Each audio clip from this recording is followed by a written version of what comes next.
Hello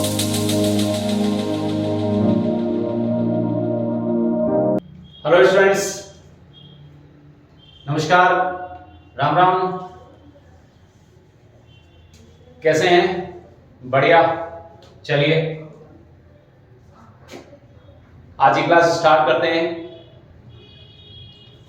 देखिए students, आज अपन पढ़ने वाले हैं, आज की क्लास जो अपन ले रहे हैं उस क्लास के अंदर अपन देख रहे हैं कि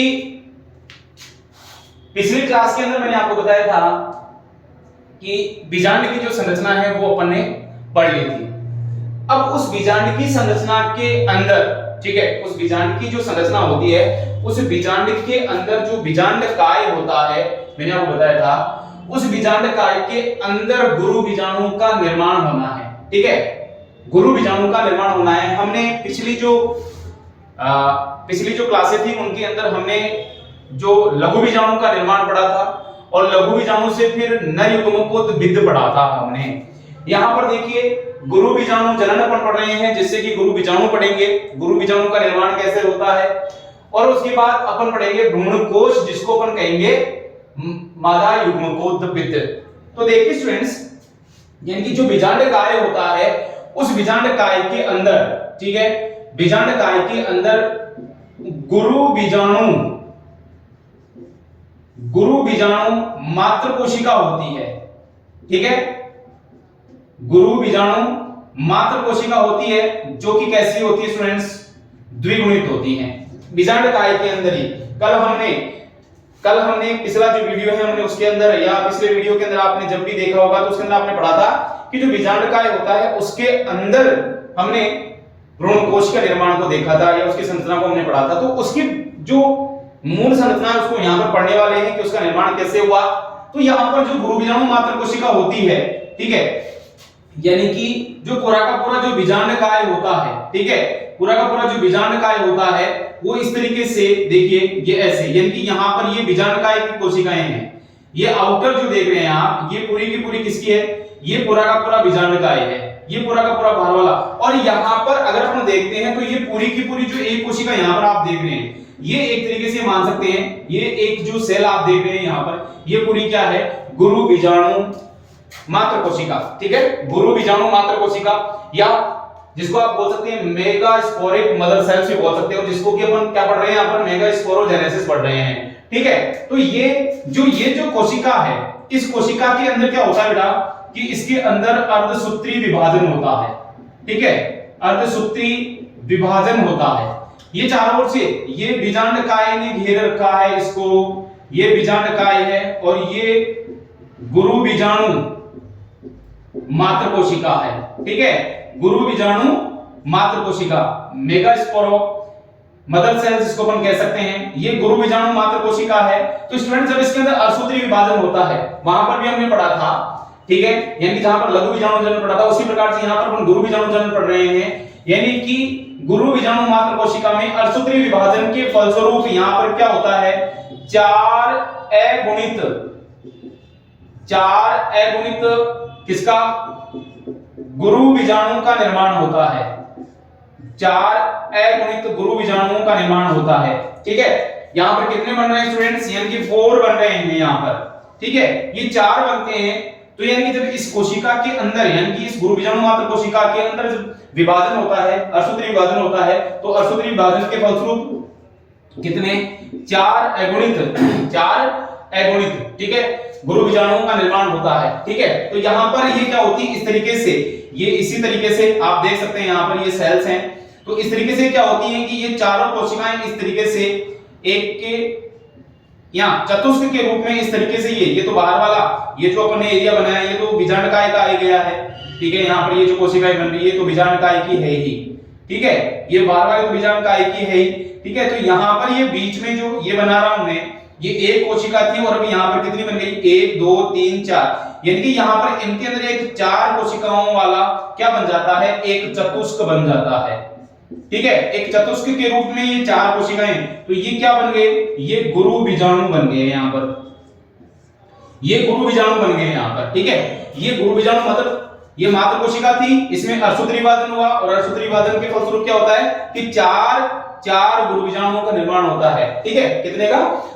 4 गुरु बीजाणुओं का निर्माण होता है। लेकिन स्टूडेंट्स यहाँ पर एक चीज ध्यान रखना कि वहां पर आपने देखा जब लघु बीजाणु जनन पढ़ा था अपन ने, ठीक है, लघु बीजाणु जनन पढ़ा था और इसके फलस्वरूप चार लघु बीजाणुओं का निर्माण हुआ था, जो कि कैसे थे? एगोनिक थे, 4 एगोनिक थे। यानी कि एक लघु बीजाणु मात्र कोशिका के द्वारा 4 एगोनिक लघु बीजाणुओं का निर्माण हो रहा था। ठीक है, और ये चारों के चारों सक्रिय थे, परंतु यहां पर ये जो 4 एगोनिक गुरु बीजाणु बनते हैं, इनमें से केवल यानी कि केवल एक, ओनली वन, ठीक है, ध्यान रखना, केवल एक गुरु बीजाणु ही क्या होता है? सक्रिय होता है। केवल एक गुरु बीजाणु ही सक्रिय होता है। ये चारों चतुष्क रूप में डेवलप हो रहे हैं यहां पर, लेकिन इनमें से केवल एक ही, यानी कि केवल एक गुरु बीजाणु सक्रिय होता है। और यहां पर ध्यान रखना स्टूडेंट्स, यानी कि गुरु बीजाणु मात्र कोशिका के अंदर अर्धसूत्री विभाजन के बाद जो चार एगोनिक गुरु बीजाणु बनते हैं, उनमें से केवल एक गुरु बीजाणु जो सक्रिय होता है। तो इस प्रकार से ये एक गुरु बीजाणु के बनने की जो क्रिया है, यहाँ पर केवल एक ही गुरु बीजाणु बन रहा है, वो डेवलप हो रहा है, और इसी गुरु बीजाणु से ये जो भ्रूण कोश का विकास होता है। ठीक है, जो सक्रिय गुरु बीजाणु होता है उसका क्या होता है यहाँ पर? जो कौन सा? सक्रिय गुरु बीजाणु। ठीक है, सक्रिय गुरु बीजाणु जो होता है वो विकसित होकर के विकास होता है किसका? भ्रूण कोश का, जिसको अपन क्या बोल रहे हैं यहाँ पर? मादा युग्मकोद्भिद। ठीक है, किसको? मादा युग्मकोद्भिद भ्रूण कोश का जो निर्माण होता है, इस क्रिया को या इसे कहा जाता है एक बीजाणुज। ये प्रश्न आ सकता है एग्जाम में, एक बीजाणुज क्या है? ठीक है, मोनोस्पोरिक।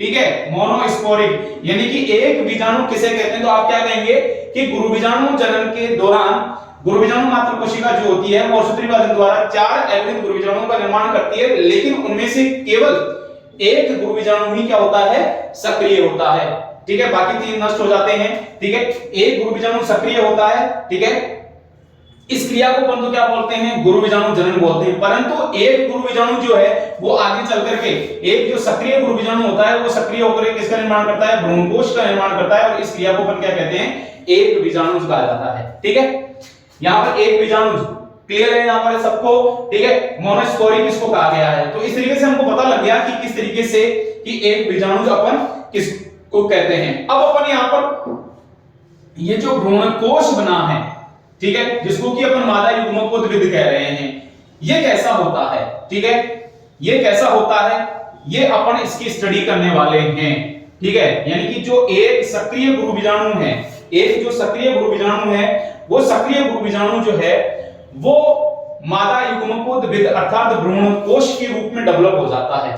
तो वो कैसा है? तो मैं यहां पर बात कर रहा हूं किसकी? मादा युग्मकोद्भिद की बात कर रहा हूं। अर्थात मैं फिर से बता देता हूं कि जो सक्रिय गुरु बीजाणु था, सक्रिय गुरु बीजाणु जो है वो किसके अंदर डेवलप हो गया? भ्रूण कोश में परिवर्तित हो जाता है, और ये क्रिया क्या कहलाती है स्टूडेंट्स? एक बीजाणुज, मोनोस्पोर। ठीक है, एक बीजाणुज कहलाती है। तो यहां पर अपन भ्रूण कोश की स्ट्रक्चर पढ़ने वाली हैं, ठीक है, स्टडी करने वाले हैं, और इसको क्या कहा गया है यहां पर? मादा युग्मकोद्भिद। यहां पर भी वहां मैंने आपको पहले भी कहा था कि नर युग्मकोद्भिद और नर युग्मक के अंतर होता है। नर युग्मकोद्भिद और नर युग्मक में अंतर होता है, और यहां मैं बात कर रहा हूं कि मादा युग्मकोद्भिद बोला है। अभी तक मैंने मादा युग्मक नहीं बोला है। ठीक है, आप इस चीज को क्लियर कर लीजिए कि मैंने अभी तक क्या नहीं बोला है? मादा युग्मक नहीं बोला है। तो आप क्या करेंगे यहां पर दिमाग में रखेंगे कि अभी केवल मादा युग्मकोद्भिद की बात कर रहा हूं मैं। ठीक है भाई, कईयों को क्या होता है कि गुरुजी मेरे तो दिमाग में नहीं आ रहा कि मादा युग्मक और युग्मकोद्भिद दोनों अलग अलग हैं। वहां पर भी मैंने आपको क्लियर किया था कि नर युग्मक और नर युग्मकोद्भिद अलग है। ठीक है, तो यहां पर भी अपन क्लियर करने वाले हैं कि मादा युग्मक कौन सा है। ठीक है, टेंशन नहीं पालने का, जैसे वो क्लियर हुआ था ना वैसे ही यहां क्लियर होने वाला है। मस्त रहने का जिंदगी में। किसी चीज को समझने के लिए टेंशन लेने की आवश्यकता नहीं है। जितनी ज्यादा टेंशन पढ़ोगे उतना ज्यादा ये मान लीजिए परेशानी में जाओगे। टेंशन पाने से कुछ होता ही नहीं है, दिमाग काम करना और बंद कर देगा। ठीक है, इसलिए मस्त रहने का, मस्त होकर के पढ़ो। मस्त रहने का मतलब ये नहीं कि साहब पढ़ने तो सर ने कह दिया मस्त रहने का, पढ़ाई वढ़ाई लिखाई छोड़ दी। ठीक है, हाँ ये भी नहीं है यहाँ पर अपना। तो यहाँ पर अपन बात करते हैं कि भ्रूणकोश कैसा होता है। ठीक है, अब देखिए स्टूडेंट्स, हमने कल बीजांड की संरचना पढ़ी थी और उस बीजांड की संरचना के अंदर देखा था कि बीजांड की जो बीजांड काय है पूरा का पूरा, ठीक है, उस बीजांड काय से घिरी हुई एक अंडाकार संरचना थी। ठीक है, कल वाले जो पिछले वाले वीडियो से जोड़ने के लिए मैं आपको बता देता हूं कि इस तरीके से ये पूरा का पूरा बीजांड काय था। उसके अंदर ये शायद मैंने जो डायग्राम बनाया था वो कुछ इस प्रकार से बनाया था, मैंने इसको ऐसे बना दिया, वो ऐसे वाला था। ठीक है, आपने पिछले वीडियो के अंदर देखा था ऐसे। चलिए कोई बात नहीं, एक ही बात है, उसको आप चाहे कैसे भी बना लीजिए। तो इस तरीके से इसके अंदर ये जो एक ये पूरा बीजांड काय था और इसके अंदर ये संरचना हमने भ्रूणकोश लिखी थी। इसको अब संरचना को मैं बाहर निकालता हूं, इसको यानी कि पूर्ण रूप से बीजांड काय से घिरी हुई, किससे? बीजांड काय से घिरी, ठीक है, घिरी हुई कैसी?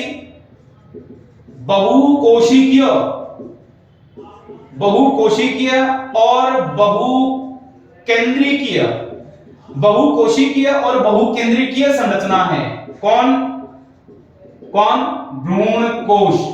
ठीक है, अब देखिए स्टूडेंट कैसे, इसको जब मैं बाहर निकालता हूं तो ये क्या कहा इसने कि बहुकोशिकीय बहुकेंद्रिकीय कैसी? अंडाकार। ठीक है, अंडाकार है, यानी कि बिल्कुल ऐसी होती है ये। ठीक है, ऐसी संरचना है। और ये इसको क्या बताया हमने, यानी कि बहुकोशिकीय और बहुकेंद्रिकीय। बहुकोशिकीय कैसे बोला गया इसके अंदर देखिए, सामान्य रूप से यानी कि जो भ्रूणकोश होता है वो इस बीजांड काय के अंदर एक पतली सी पैक्टिन और सेलुलोज की झिल्ली से घिरा होता है। ठीक है, किससे? पैक्टिन व सेलुलोज की झिल्ली से घिरा होता है, जिसके अंदर बहुकोशिकीय और बहुकेंद्रिकीय। अब देखिए कोशिकाएं कौन कौन सी हैं। इसके अंदर सामान्य रूप से 7 कोशिकाएं होती हैं। इसके अंदर 7 कोशिकाएं होती हैं इस तरीके से। कल भी मैंने आपको, यानी कि पिछले वीडियो के अंदर भी मैंने आपको बताया था। ठीक है,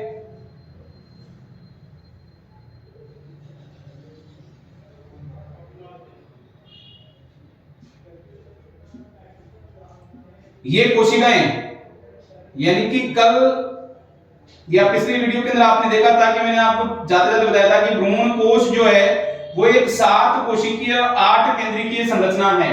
तो बहुकोशिकीय कैसे देखिए स्टूडेंट्स, इनके अंदर सामान्य रूप से इसके अंदर ऊपर की ओर, यानी कि ये वाला हिस्सा आपने वहां पर बोला था, इसको बोला था आपने निभाग, और इसको आपने कहा था बीजांड द्वार, बीजांड द्वार। ठीक है, ये तो अध्यावरण था ही पूरा का पूरा। ठीक है, ये तो अध्यावरण था ही था। ये वाली कोशिका, ये वाली जो संरचना है मैंने आपको बाहर निकाल करके यहाँ अपन बना रहे हैं यहाँ पर। तो ये जो तीनों कोशिकाएं यहाँ दिख रही है, ठीक है, ये जो 3 कोशिकाएं दिख रही हैं इनको अपन कहते हैं प्रतिमुखी या प्रतिव्यासंत कोशिकाएं। ठीक है, प्रतिमुखी, इनको इंग्लिश में एंटीपोडल सेल्स भी कहते हैं स्टूडेंट्स। प्रतिमुखी या प्रतिव्यासंत कोशिकाएं। ठीक है, ये जो कोशिका है, ये जो कोशिका है जिसको कि अपन केंद्रीय कोशिका, ठीक है, इसको अपन क्या बोलते हैं? केंद्रीय कोशिका बोलते हैं, या कई जगह इसको सेंट्रल सेल या मुख्य कोशिका भी बोला जा सकता है। कंफ्यूज होने की आवश्यकता नहीं है। इसके अंदर ये जो 2 कोशिकाएं दिख रही है, ये वाली, ये जो आगे हैं दोनों, इनको बोलते हैं सहायक कोशिकाएं। ठीक है स्टूडेंट्स, ये पीछे जो इन दोनों से बड़ी है, ठीक है, ये दिख रही है ना पीछे से, इन दोनों कोशिकाओं के पीछे से जो थोड़ा सा यूं ऊंचा मुंडा करके दिख रही है, देख लो। ठीक है, ठीक है, इन दोनों के पीछे दिख रही है ना, बड़ी है थोड़ी सी, इसलिए ऊपर से यूं दिख रही है साफ साफ। ठीक है, ये आपकी स्टूडेंट्स अंड कोशिका, ये क्या हो गई? अंड कोशिका, एग सेल जिसको अपन बोलेंगे। ठीक है, ये अंड कोशिका, ये अंड कोशिका हो गई है। ठीक है, इसके बाद ये जो दिख रहे हैं ये दोनों, ये ध्रुवीय केंद्रक,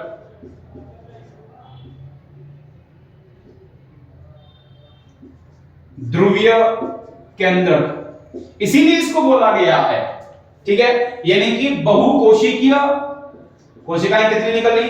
7। बहुकेंद्रीय केंद्रक निकल रहे हैं 8, ठीक है। और यहीं पर इसके अंदर यहां पर एक तंतुनुमा संरचना होती है जिसको बोलते हैं फिलिफोम तंतु या तंतु रूपी समुच्चय भी बोला जाता है, फिलिफोम तंतु इसको बोला जाता है।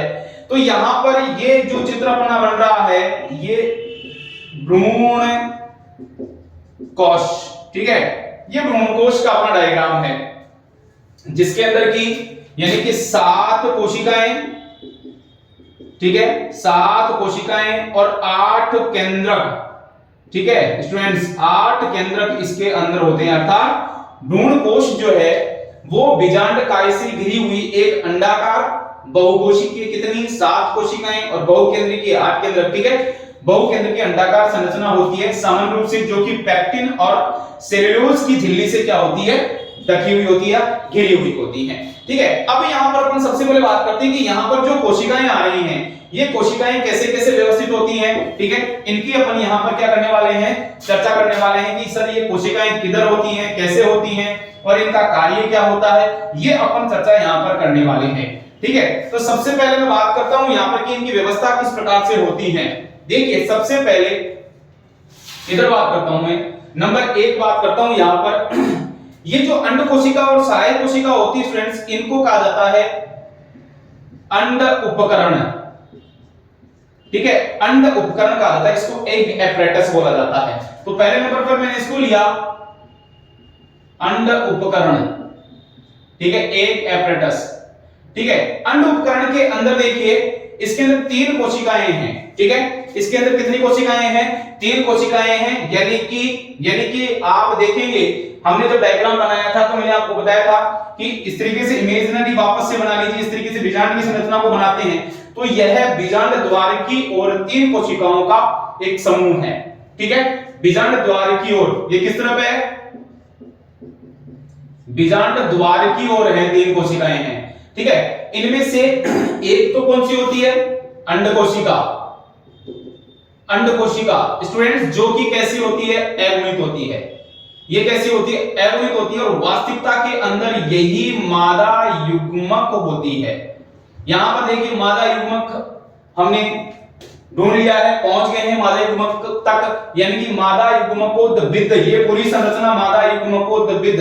और ये जो अंड कोशिका है जो कि अगुणित है, ये क्या कहलाती है? मादा युग्मक, ठीक है। तो यहां पर जो अंड कोशिका होती है वो क्या कहलाती है? मादा युग्मक कहलाती है। और इसके साथ ही इसके पार्श्व में यानी कि आगे की ओर कह सकते हैं, यानी कि 2 कोशिकाएं, यानी कि 2 क्या होती हैं? ये सहायक कोशिकाएं होती हैं, सहायक कोशिकाएं होती हैं। और स्टूडेंट्स इन सहायक कोशिकाओं का मेनली यदि देखा जाए मुख्य कार्य ये होता है कि इस अंड कोशिका को पूर्ण रूप से पोषण प्रदान करना, क्योंकि यही मादा युग्मक है, तो इसको पोषण प्रदान करना। और यानी जब पराग नलिका प्रवेश करेगी तो इन्हीं सहायक कोशिकाओं के अंदर से या इनके पास से होकर के इस तक यानी कि मादा युग्मक तक पहुंचेगी, क्योंकि उस पराग नलिका के अंदर आपको यदि याद है तो उसके अंदर मैंने आपको बताया 2 नर युग्मक हैं, ठीक है। और जो नर युग्मक आकर के यहां पर क्या करेंगे? नर युग्मक आकर के यहां क्या करेंगे? फर्टिलाइजेशन की क्रिया करेंगे। तो इस प्रकार से ये दोनों जो सहायक कोशिकाएं होती हैं, ठीक है, वो इस तरीके से व्यवस्थित होती हैं। और यहां पर ये फिलिफोम तंतु यहां पर, ठीक है, यहां वाला, तो यहां पर इनका मुख्य रूप से इनका जो कार्य है वो मैंने आपको बताया कि पोषण प्रदान करना। दूसरा क्या है कि जो कुछ ऐसे रसायन का स्त्रवण करना, कुछ ऐसे जो पदार्थों का रसायनों का स्त्रवण करता है जिससे कि पराग नलिका सीधी की सीधी रूप से, ठीक है, पराग नलिका जो है वो सीधी की सीधी रूप से बिल्कुल यहीं तक आए, यानी कि अगल बगल में न जाकर के सीधी पराग नलिका कहां पर आए? इस अंड कोशिका की ओर ही आए, भ्रूण कोश के अंदर ही आए। क्यों? क्योंकि उस पराग नलिका के अंदर ही नर युग्मक है। ये अपन पढ़ेंगे कि पराग नलिका किस तरीके से प्रवेश करने वाली है, ठीक है। तो इस तरीके से ये बीजांड था, ये भ्रूण कोश है। तो पराग नलिका जो प्रवेश करेगी, जो पराग नलिका आ रही है वो बिल्कुल इसी के अंदर जानी चाहिए। तभी तो क्या होगा, फ्यूजन होगा, फर्टिलाइजेशन की क्रिया होगी। ठीक है, तो इस तरीके से ये क्या करती है, ये मदद करती हैं। इसके बाद इसके अलावा यहां पर देखिए, इसके ठीक विपरीत की ओर चलते हैं, इसके ठीक विपरीत की ओर चलते हैं तो दूसरा आता है कौन सा, प्रतिमुखी कोशिकाएं। प्रतिमुखी कोशिकाएं, ठीक है, ये प्रतिमुखी कोशिकाएं जो हैं वो 3 कोशिकाओं का समूह है जो कि आकार व माप में भिन्न भिन्न होती हैं।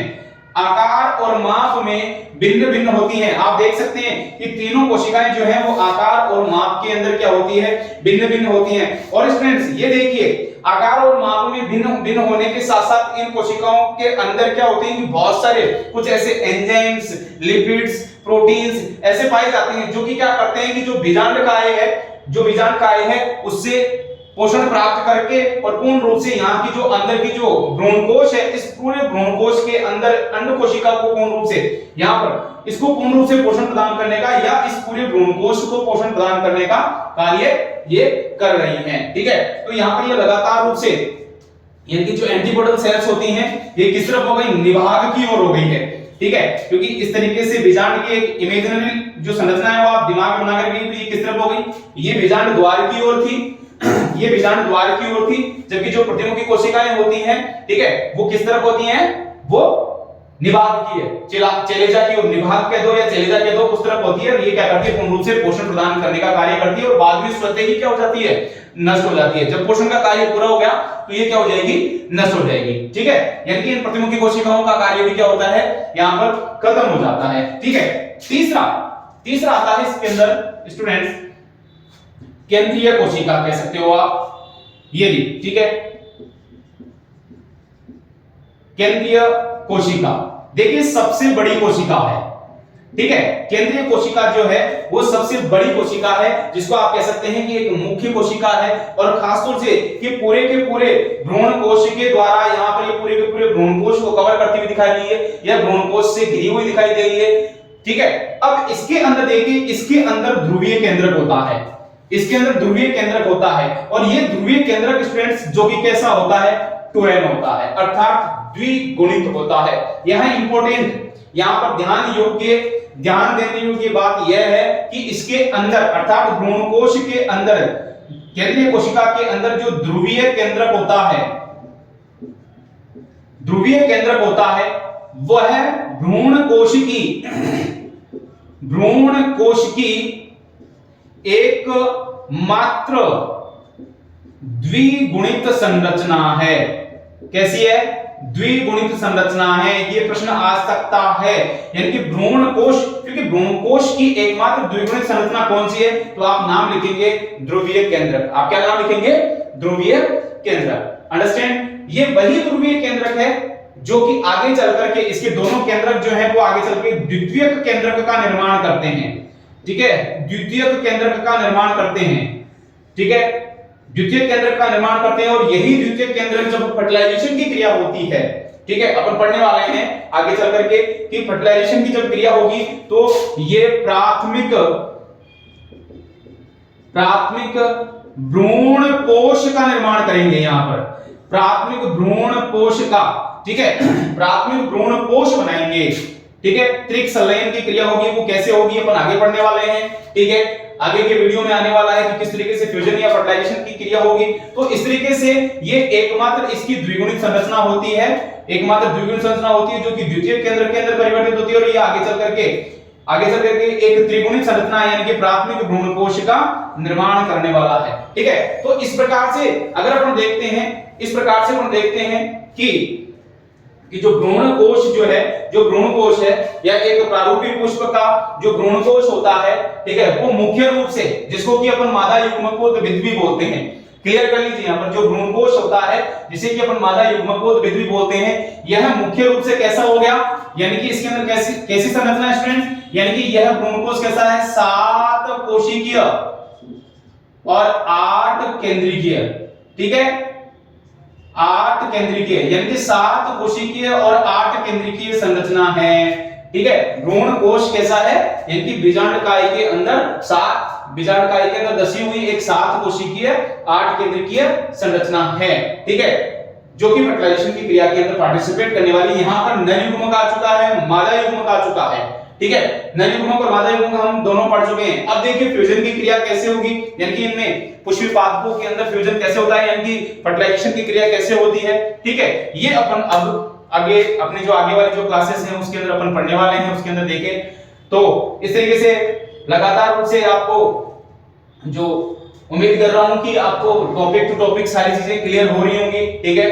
तो लगातार रूप से आप भी इसको शेयर करते रहिए, लाइक करते रहिए, ठीक है, क्योंकि आप जितना लाइक और शेयर करेंगे, कमेंट करेंगे, उतना हमको मोटिवेशन मिलने वाला है, ठीक है। ये चीजें हमको, आपके जो कमेंट्स होंगे वो हमको और मोटिवेट करेंगे कि हम और अच्छे से इसको बेहतर बना सके, ठीक है। तो आज की क्लास के अंदर इतना ही। Thank you.